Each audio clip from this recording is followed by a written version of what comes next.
It's time for Sales Logic Podcast. What did I say? Sales Logic Podcast? No, it's not. It's the Sales Hunter Podcast. The reason I'm totally twisted and turned is because this is the 100th episode today, right now, of the Sales Hunter Podcast. Hey, today we have a very special guest, Dave Brock. He is dealing in sales innovation and sales acumen, which makes it extremely powerful because the subject today, how not to use AI to prospect. The show begins right now. You're listening to the Sales Hunter Podcast with Mark Hunter, where the focus is to help you as a sales leader sell with confidence and integrity. And now here's your host. Today, the Sales Hunter Podcast reaches a milestone, 100th episode.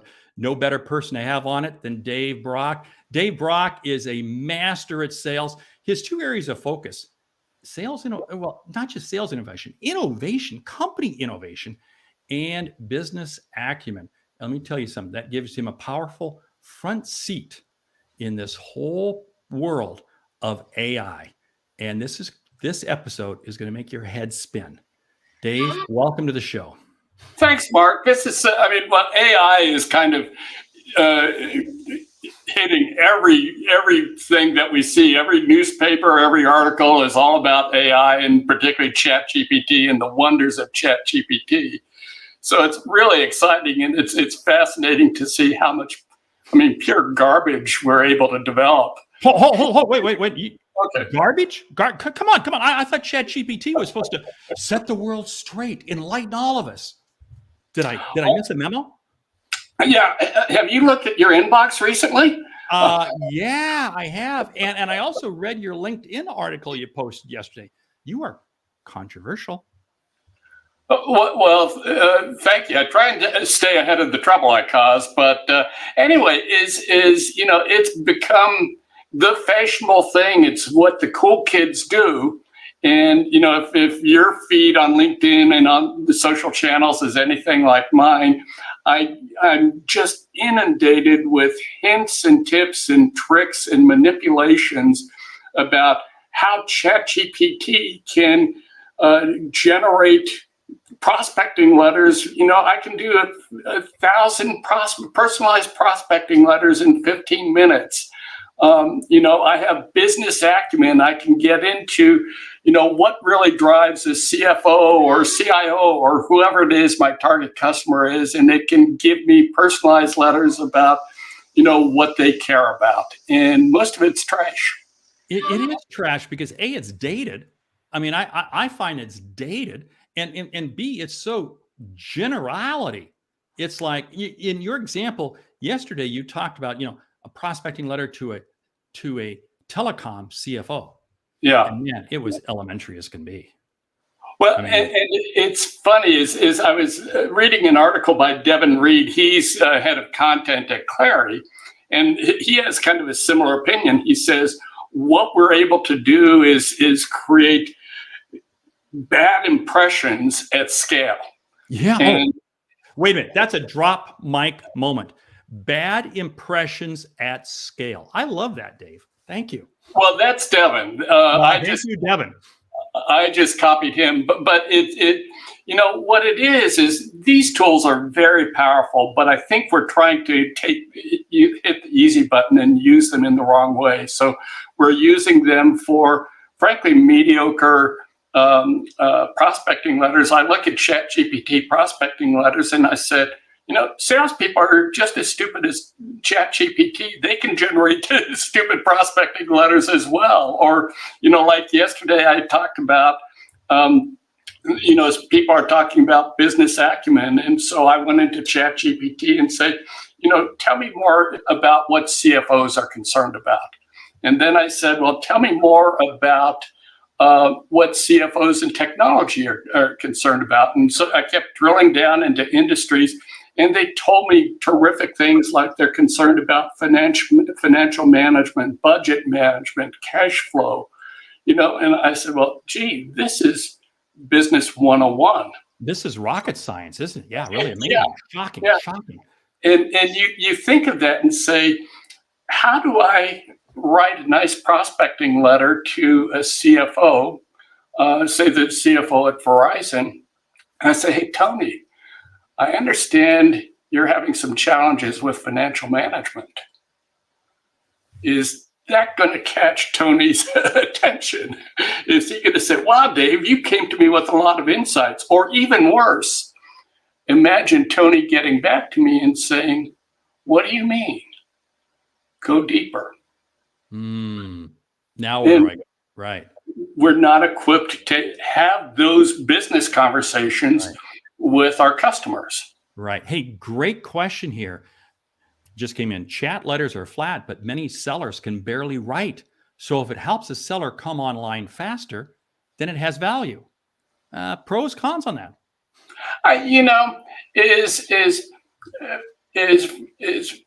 Frankly, the content is pretty mediocre. I've seen, and I've occasionally used ChatGPT to give me a starting point. Mm-hmm. And then what I do is I take that and I look at it and say, how do I tailor it to the specific person I'm trying to send it to the circumstances? I look at it and say, this is happening with this company. And let me take and add a few sentences, maybe at the beginning, maybe at the end, that are specifically relevant to those customers. And we have plenty of tools, AI-based tools, in fact, that give us those insights. So again, I see using chat a lot of times as the starting point. The problem I see most people doing is they're using it as the end point, and so they're generating mediocrity, general types of non-inspiring content, and they're inflicting that on customers by thousands. Okay, that last 53 seconds of what you just shared, absolutely valuable. Because I believe I use ChatGPT to get me started, but it's not the end game. Yeah. And what I find amazing is there's been a lot of tools out there for a long time, a lot of deep dive search engines and tools that can really get you content, very, very meaty content. And yet somehow we just gloss over and rush to the newest tool. It's like the shiny object syndrome. Yeah. And we never stop to really learn how to use it. And then there's another shiny object and we run to that. Whoa. Wow. Well, and we aren't using the tools, AI-based tools that are already available to us that give us, alerts and insights about things that are happening with our customers, issues that we might want to engage the customer about because we see they're having a challenge that we can help them address. So. Yeah, I love where this is going, and we're getting some good chat coming on here. I'm trying to get a few of these comments up there. And the comment now is true if you have the skill set, us as seasoned sellers have, but young reps struggle. So it might be obvious to us, but is it not to them? I think it says you got to do your homework and stay in your lane. I think Bentley is really raising a really important point here, and I won't lay this on sellers. I lay a lot of this challenge on management and sales enablement. We need to be equipping our sellers with the business knowledge and the business acumen to start really understanding these issues. So if our target, if our target personas and our ICPs, and I'll keep using CFOs as an example, is, teach me a little bit about what CFOs care about, what their jobs are, what they do, and those kinds of things. Tell me how I should engage them in a conversation. So that's what sales enablement should be training people on. That's what managers should be coaching young sellers on, so that they can start having more relevant conversations. And then if the people aren't having those conversations, well, then that's an issue with the seller. Yeah. See, ChatGPT is an educational tool. I mean, that's what I've used it for a lot. Last night, I was in a conversation regarding lease contracts. Leasing contracts for commercial property, very complex, and there are some very complex terms thrown about. And I'm following along, and this is great. When we got done, I jumped on ChatGPT and began using it to really educate myself, because I knew I was going to be coming back and probably have another conversation with this group again. Yeah. Well, I use it as a debate partner. I go in and say, here's my thinking about this issue. Identify 5 holes in my thinking or 5 things that I should be thinking about that might cause me to have a different opinion. Yeah. And we go back and forth on that. So there I'm educating myself, and sellers can do this. Yeah. Sellers can, dive into this and use it as a debate partner, almost a pseudo call simulator to say, what is big, how are they going to challenge me? What should I be thinking about? How should I be engaging them and get deeper into this thing? And again, chat provides you very good stuff. It's not specific. I mean, this morning I was just testing it. I was trying to say, I'm making for a real call that I'm making later today I was trying to say, give me the top 5 performance issues this company is facing. And it can't give me that. And unfortunately, I have other tools that have already told me that, but I was trying to validate it and get some insight. So it's that specificity that chat tells you I can't do that and is important to us, but people still are leveraging these tools, I think, a little bit too blindly and complacently. Well, I think this is one of the keys, because we think Chat GPT gives us license that we can prospect or sell in any industry possible. Mm-hmm. Another comment here, one of my customers has over 8,000 sales reps. The problem is business acumen at scale. Totally understand that. But that's why we got to stay in our lane. We got to stay absolutely tight. Like this example I was telling you about last night. I'm not into commercial real estate at all. I'm on a board. I'm on a board of directors that's looking to acquire some new property. Yeah. And as a board member, I feel I need, but I'm not selling in that space, but I'm using it to educate myself. Now, one day I may have a customer in that space, but it's not my ICP. Stay in your lane. Why is it hard for salespeople to understand this? Again, I think part of it is again kind of a leadership and training problem. Is that we toss a lot of this critique at the feet of salespeople, but they're just doing what they've been trained to do and what they're being coached and told to do. So sales management and sales enablement has the responsibility for giving them the basic skills, and then sales management has the responsibility for coaching them in their execution of these things. So it's really critical that we do those things. We just had, I think it was Bentley just had the question about, my company has 8,000 salespeople. Well, I managed a very, very large sales organization with thousands of salespeople at the time. And we went really deep into business acumen, and that was part of sales enablement's job, whether we were selling to manufacturing or technology or financial services. The people in those markets were very, very deep into business acumen, because that's how they connected with the customer. Customers want to know people who understand their business and understand their challenge and can connect with them effectively. And we aren't doing that. And that's why you see, failures in outreaches, failures in initial conversations. You see win rates. I see win rates these days in 15 to 20%, where I used to fire people when their win rate went below 30%, and so on. So these are the tools that help us. Tools like chat and other AI tools help us do this. But as sales enablement and sales managers, we aren't helping our sellers exploit these in the most impactful ways possible. Now, you bring up a very interesting point I'm going to get to in just a second, but I want to alert the audience. May 24th, Dallas, Texas, in person or online, Sales Logic System. This is the program that I put together with Meredith Elliott Powell, where we're tackling this whole world of Chat GPT and putting the humanization back into sales with a very simple 3-step process. Join us. We'll put the link in the show notes, but join us May 24th. But you bring up a good point here, because right now we see Chat GPT being used at the top of the funnel. I think the greatest value is not only at the top of the funnel, but kind of just as a guidepost all the way through the sales process. Do you see that?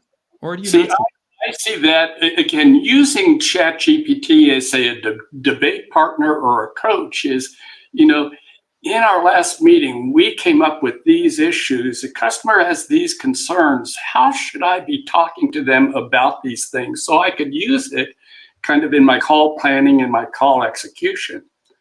One of the things, and I'll shift topics a little bit, is we kind of arrogantly say, well, this is something sellers are going to exploit a huge amount. But have we ever thought about our buyers exploiting this? And in fact, I did an experiment a few weeks ago with ChatGPT. I said, I'm in the market for a sales enablement platform. What should I look for? Who are the top vendors? And and it came back to me. It said, these are the issues you should be looking at. Here are the questions you should be asking. Here are the top vendors. Here's their ratings and rankings.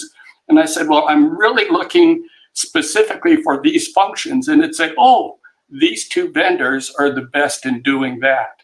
And so part of what I worry about is we're so, hot and lathered about how we can manipulate our customers and engage customers with this tool. Our customers are way ahead of us. They're already using this tool to self-educate and make us unnecessary and irrelevant. Yeah, because the customer is really pretty smart. I mean, and studies have continued to show us that the customer would really prefer not to use a salesperson. Yeah. Because we unfortunately have screwed up a two-car funeral. Yeah. And my feeling is right now we're almost screwing it up even more. Great question here. AI in sales is relatively new.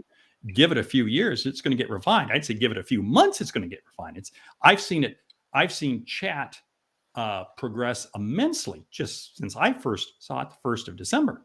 How do we guide sellers when to use it and when to use their human skills? Well, here I'll date myself a little bit, and all is I do a lot of business with some of the telecom companies. And in the old days there was this kind of last mile methodology, and it said whoever controlled the last mile really was the most important thing. And that's when you looked at the Verizons, the AT&Ts, and so on. Is the last mile question was the most important because that's where you got up close and personal to the customer. And I think what all these tools do, all the tools that we've had for years in selling, and even these AI tools, what they miss is the context, the situation, what the human being at this moment in time is facing. And that's the great connection point that sellers have, is that I see that when I'm sitting down, I look at the body language, I look at when the person's distracted, I look at the situation that they're in right now that they face as a performer, and I can bridge that gap. None of these automation tools will, for the foreseeable future, be able to be situationally personalized and contextually relevant to Mark Hunter at this point in time and what he's concerned about. And that's the true power and differentiator of great sellers. That's the holy grail. And I don't think, I mean, as much as we like to think it is, I don't think that shark is going to get jumped anytime soon. That is years away because the human element, because, I can go online, I can get all this, I can do all these profiles. There's websites out there that I can get into and they'll give me all this incredible background on Dave Brock. But that's just background on Dave as to what they can scrape off the internet. I get on a phone call with you. You can behave totally differently because, hey, right. I don't know what's happening right now with you. And I've got to understand that from you. I got to have that conversation. Exactly. And I think that's so much of what we miss about the real differentiation. customers, and you and I have both seen all the data, customers can self-educate, they can go to websites, they can use ChatGPT to start screening alternatives and so on. But when it gets down to up close and personal in me, my buying teammates, my company right now, I have to bridge that gap. And it's the only the only thing that can bridge that gap is a human being, a seller that connects effectively with that. And then we think of this is largely emotional, even with complex B2B type purchases. We tend to make decisions with our heart first and rationalize it with our mind. How do we connect and show people that we care? And how do we help reduce that fear and develop their confidence? That's a human to human kind of interaction. That really is a great until purchasing uses AI to buy from AI, I think that's already happening. I mean, for years I dealt with Walmart, and their purchasing system is strictly online, and it interfaces with the suppliers, and all that data is being processed, and it's being processed down to weather, down to volume trends by store, down to all these nuances happening. And it's communicating with my computers in terms of truckloads and weight and size, cube, all these sort of things. And how is that truck going to be loaded? When is that? All that is, that's been going on for years. We have we've really had AI in the marketplace a lot longer than we realize. It's just kind of coming to the forefront. That's what I think it is. Well, we've had AI in the marketplace for years and years and years. And we've had, analytic tools even before that have helped us. What I see in the very short term is that AI on the buyer side and AI on the seller side, my bot will chat with your bot, will take the majority of transactional, low risk type kinds of opportunities and fully automate them. And there's been a lot written about how those will be fully automated. And it's better for the customer. It's better for us.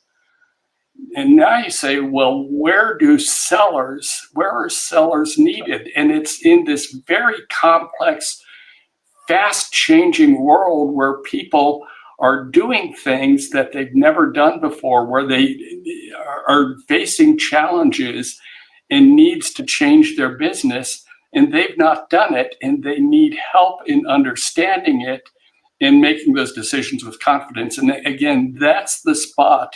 That's that little spot that's the most important spot. It's the last mile in telecom terms that has the greatest impact on customer success and buying decisions. Well, it is. And again, another example I'll use, I fly a tremendous amount. And being top tier status, flight will get canceled. I was sitting on a plane one time. We were sitting at the gate. Flight got canceled. Before the flight attendant could come on, I already received the update. I received the update and it was already booked onto a different flight. Now that's AI working its magic. But here's what I find very interesting, is that AI is using what it thinks is right. But my own human skills, my own human knowledge shows, wait a minute, I know there's another flight leaving. I can do this routing. If I can get to that gate agent or get my connection to go fast enough, I get rebooked on that flight and I can override AI. Human skill, human interaction. Well, it's kind of like driving around with your GPS is there's so many times I think my GPS is trying to say, are you going to pay attention to me? Because you're not paying attention to the directions I'm giving you, but I have to know a more fun way or more scenic way that I want to drive. And AI is the very same thing, is that we're going to adapt to what we need to do. Oh, without a doubt. Man, what a great conversation. We got to wrap up the show here in a minute. Comments keep coming in. This is absolutely, to have you be the guest on the 100th episode of the Sales Hunter podcast. Thank you so much, David. Hey, how do people get in touch with you?